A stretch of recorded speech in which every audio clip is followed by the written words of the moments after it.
Hello everyone and welcome back to another Figurehead Reviews video, and today we are going to finally assemble the Marvel Legends Build-A-Figure Stilt-Man.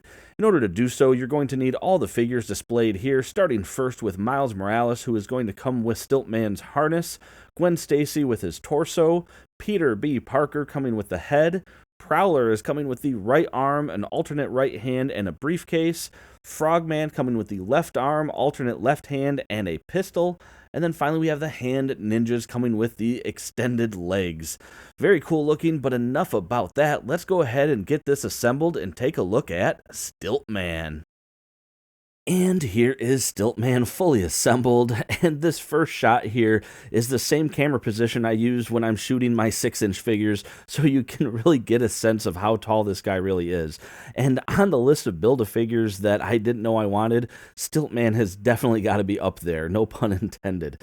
This is a relatively basic figure when it comes to the sculpt and design, but then of course, or sculpt and design of the torso, that is, but then when we get to the design of what they did to make the legs happen, Hasbro really did a great job with this, and in my opinion, from what I can see, fully delivered on what I would have expected from a Stilt-Man figure. It is very cool, very well done, and I think it's just one of the more campy characters from the early days of Marvel, and I think it's really cool that we got him.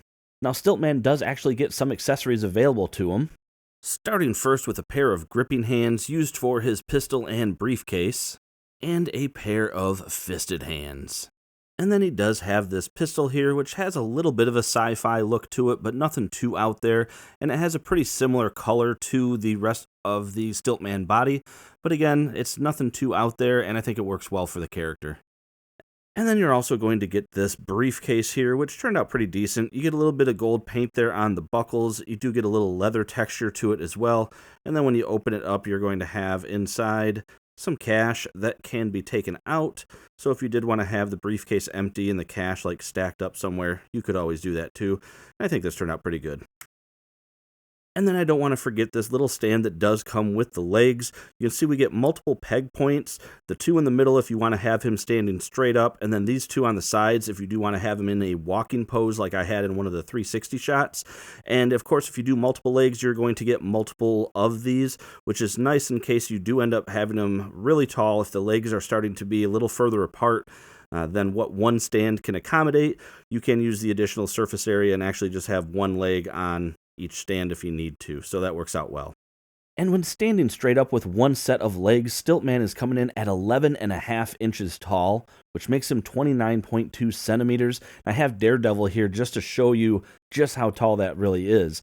And each leg segment that you add is going to add another 6 1/8 inches or 15.6 centimeters to this figure. So you have an opportunity to get him very tall. But let's go ahead now, since we've looked at the accessories, let's take a look here at the sculpt and design here on Stilt-Man. And getting up close with this figure, we can see the only part of this figure that actually has paint on it, which is going to be this head sculpt. And it's pretty standard looking, nothing too crazy. The eyes came out a little bit off there with the paint, and the mouth has some rough edges, but I do like the little smirk that they sculpted in there for Stilt-Man, and the rest of the head sculpt itself came out looking pretty decent. The antennae here that he has are going to be soft, so they do move around, but you're going to want to be careful, I assume. I mean, I didn't put a whole lot of stress on them. I didn't want to break them, but you're going to want to be careful when trying to put the head and the harness together. The harness will have a small peg hole in the back, or a peg and a peg hole on the torso, to help get the harness secure. And I tried it first with putting the head on and then sliding the harness in. And I found the problem that I had there is, as I was trying to center the harness and get it into the peg hole, I kept putting a lot of pressure on these antennae. So instead, I recommend anyway doing the harness first and heating up the head and then putting it on. I did have to heat it up because even when I tried to put the head on without the harness, it was really hard to get on. That could have just been mine, but I think just to be safe and careful, that's what I would recommend so you don't cause any damage to the antenna there. The harness itself came out just fine.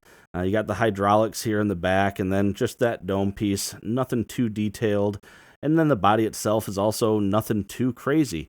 You just have some basic musculature sculpted in.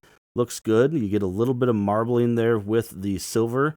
He does have these little, I don't know what these are. I can't remember. It's been a minute since I've read a Stilt-Man story, but he's got those on the side, and of course the waist articulation does break up that sculpt, but they still look pretty good.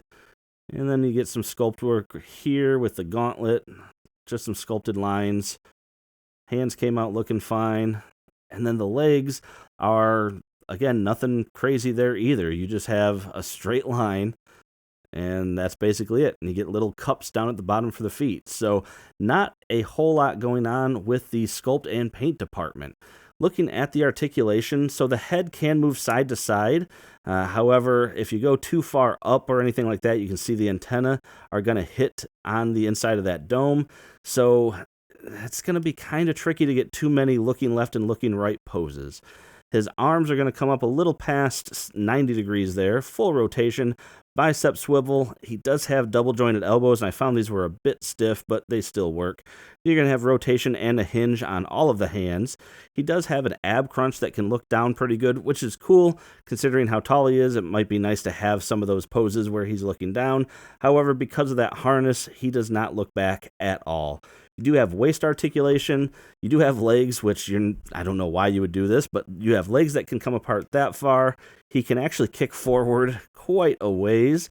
Backwards, not really at all. And then this is going to be the port where you're going to put the first leg extension in. So, of course, that rotates. Not that it's necessary because you have no articulation in the leg. Otherwise, you are going to have, though, down here, a hinge and swivel on the feet, but you're not really going to want to swivel that too much.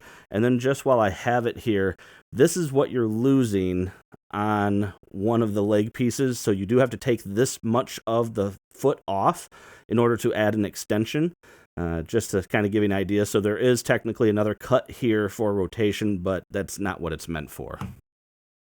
And that is going to do it for this review, everyone. And since you guys know that I got 3 hand ninjas, I figured I should show you what it looks like with all 3 leg extensions.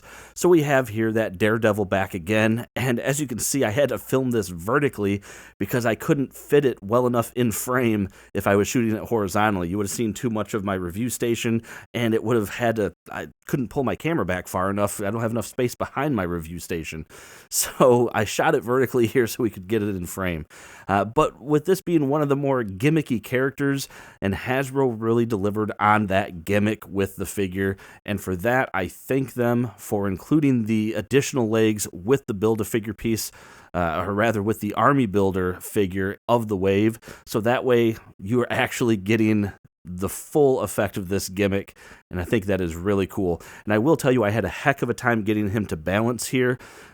This pose, I didn't have any problem in the walking stance with one stand, but I wanted to have him standing straight up, and it was very hard to get him to stay up because you just start getting, the legs will twist and torque and things like that. So I would say anything past 3, you're 3 total, you're probably going to have a hard time getting him to stand straight up. You'll probably have to support him with like some fishing line or something from above. So those of you that are shooting for 8 feet and stuff like that, you're probably already got that in mind. But anyway, that is it for this review and this wave. Make sure to hit that like button if you like it. Subscribe for more content just like this. And as always, thanks for watching my videos, and have a great day.